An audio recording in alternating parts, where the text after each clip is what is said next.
అదే RTV app వార్తల్ని క్షణాల్లో చదివే అవకాశం ఉంటుంది. ఒక న్యూస్ పేపర్, ఒక టెలివిజన్ ఛానల్ మీ చేతుల్లో ఎప్పుడూ ఉంటాయి. విద్యుత్ నియంత్రణ మండలి సంబంధించినటువంటి కమిటీ కర్నూలుకు రావడం అనేటువంటి జరిగింది. రాష్ట్రంలో రాష్ట్ర ప్రభుత్వం చాలా దుర్మార్గంగా ట్రూ-అప్ ఛార్జీల పేరుతో, సర్దుబాటు ఛార్జీల పేరుతో ప్రజలపై భారాలు వేస్తూ ప్రజలపైన మేము విచారణ చేసి ఆ రకంగా చేస్తున్నామని చెప్పేటువంటి ఒక దుర్మార్గ ప్రయత్నానికి ఈరోజు తెరలేపింది. రాష్ట్రంలో చూస్తే విస్తృతంగా ఆ రకంగా ప్రజాభిప్రాయ సేకరణ చేయాల్సినటువంటి అవసరం ఉంది.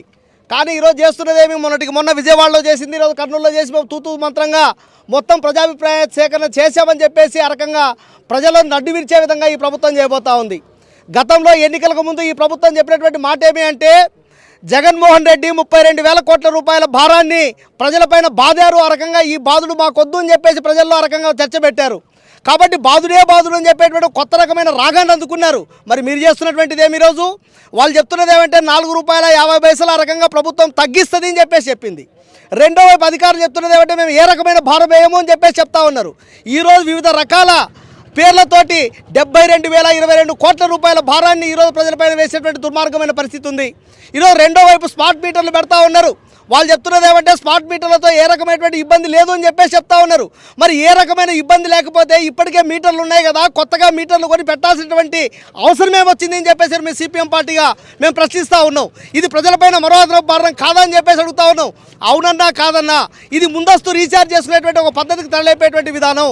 అదేవిధంగా గంటకు ప్రజలు ఎప్పుడైతే ఎక్కువ విద్యుత్ వాడతారో ఆ సందర్భంగా మరింత ఎక్కువ కరెంటు ఛార్జీని వేసేటువంటి ఒక పథకం.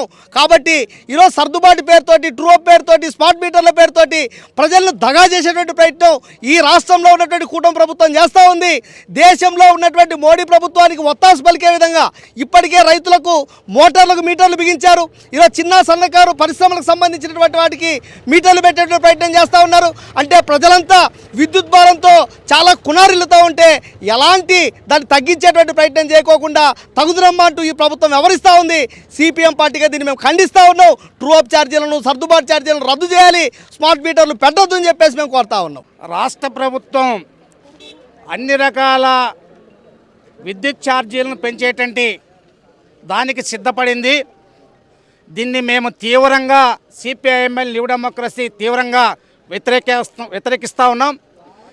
ఏదైతే నాటకీయంగా ఈ ప్రభుత్వం ప్రజా విచారణ పేరిట ఏదైతే దోబూచులాడి ప్రజల్ని పక్కదారి పట్టించే పద్ధతులు ఇవాళ ప్రయత్నం చేస్తుంది, ఇది అన్ని రకాలుగా ప్రజల్ని పక్కదోవ పట్టించడానికే ఉపయోగపడింది తప్ప అన్ని రకాల వర్గాల ప్రజలకి సమాధానం చెప్పేటువంటి పరిస్థితిని తప్పించుకోవడానికి ఈ ప్రభుత్వం ప్రయత్నం చేసిందని చెప్పి ఈ సందర్భంగా తెలియజేస్తూ ఉన్నాం.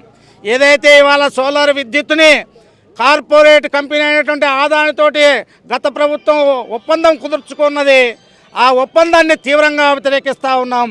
అదేవిధంగా గత 22-23 సంవత్సరాలు సంబంధించినటువంటి అదనపు విద్యుత్ ఛార్జీలు ఏదైతే ఉన్నాయో ఆ అదనపు ఛార్జీలు, విద్యుత్ ఛార్జీలను కూడా ఈ 2025-26 సంబంధించినటువంటి సంవత్సరానికి, ఆర్థిక సంవత్సరానికి అన్ని రకాల విద్యుత్ ఛార్జీలు పెంచడానికి సిద్ధమవుతూ ఉన్నది.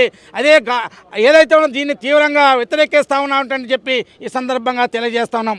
అదేవిధంగా 2022 నుంచి నేటి వరకు అన్ని రకాలుగా వసూలు చేసినటువంటి విద్యుత్ ఛార్జీలని వినియోగదారులకి తిరిగి వాపసు ఇవ్వాలని చెప్పి ఈ సందర్భంగా డిమాండ్ చేస్తున్నాం. లేనిచో అన్ని వర్గాల ప్రజల్ని సమీకరించి ఈ ప్రభుత్వానికి వ్యతిరేకంగా ఏదైతే గత చంద్రబాబు ప్రభుత్వం ఏదైతే చేసిందో దానికి వ్యతిరేకంగా ఒక విశాలమైనటువంటి ఉద్యమాన్ని నిర్మాణం చేశాము, అదే దాన్ని ఎదుర్కోవాల్సినటువంటి పరిస్థితి వస్తుంది. మరిన్ని వీడియోస్ కోసం ఛానల్ ని సబ్స్క్రైబ్ చేయండి, లేటెస్ట్ అప్డేట్స్ కోసం వాట్సాప్ ఛానల్ ని ఫాలో చేయండి, అండ్ లింక్ డిస్క్రిప్షన్ లో ఉంది.